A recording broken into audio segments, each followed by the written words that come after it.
Hey, this is Kurt the Boat Doctor out here in this little 1450 Frontier. He's not getting any name of the starter kit ain't starting up on here. If you go under the settings and you go to settings, timestamp, like you go to advanced, you wouldn't be there. When you get out of there, go into this.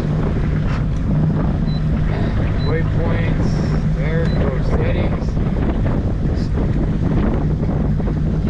system,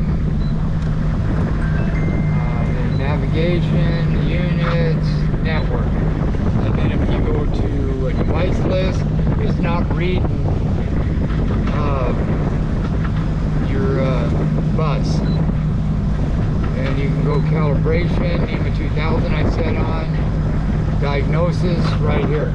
See, bus off. So that's not a big deal. That could just be a fuse on that. So then anyway, I set some of these, set your numbers up right. Radar works. So you go to the menu right here, go to radar. There's your radar. And you're not going to get readings here because you got to redirect it from here to here. So they need to get that NEMA starter kit going. This was brand new. It's only got like, let's see, 7 hours on this motor, or the sole motor. And then you go to fish finder, you go to your echo, there you go. Go into your side view, that's working. I set up your transducer. Okay, now I'm going to just go ahead and put it on this one. The spotlight works. You got to go like this, and then you can go slow or fast, and you can adjust it up and down here. Then you got a remote.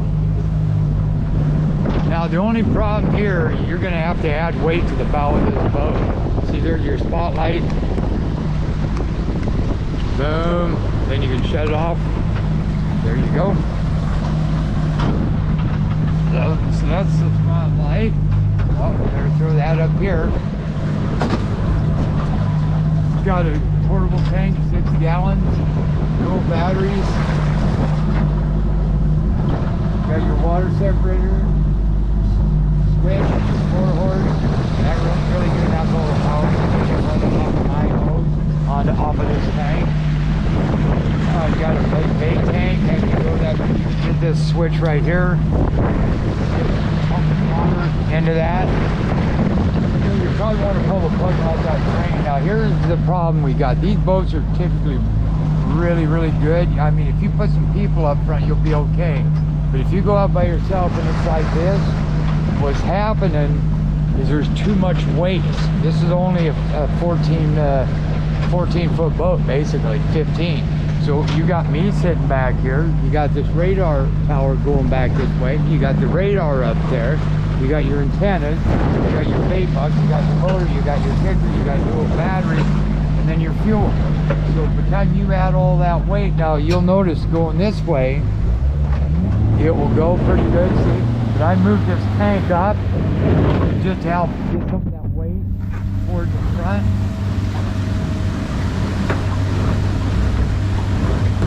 So there you go. I'm going to put this right here. Now see how this bow rate jumps up?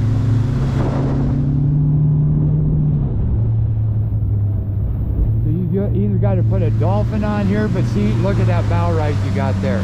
So what that's going to happen to you if you're going the other way, like I'm going to turn it here, you better slow her down.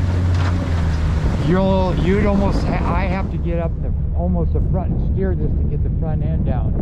See, so once you catch this wind like this, then what you're going to happen, if it gets rough out here, this sucker's going to really, like here, I'm going to give it some throttle just a little bit. You can't get the front end down. So what a person would have to do is, if you did do a bow mount, get the heaviest battery you can get. See, like here, if I hit it, look at that. So I probably would be careful taking it out on a rough day. Normally these boats can do it, but it's just too much weight in the 14. You're all in the rear end of the boat. There's nothing in the front. I kind of seen that when it was at the dock. I said, whoa, that's got a lot of bow rise. You got a lot of weight in the ass end. So what a guy might have to do is maybe take them batteries, maybe take one of them out, and just run one battery.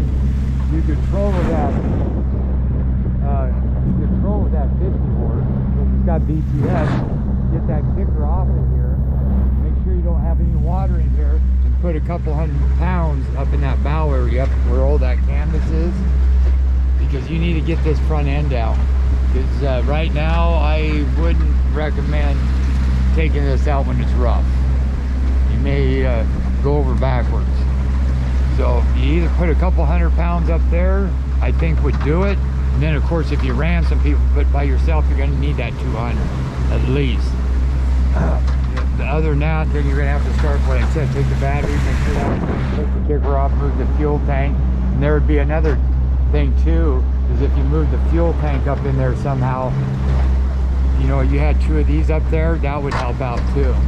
That's why I put that bag up there as well, just to keep the front end down.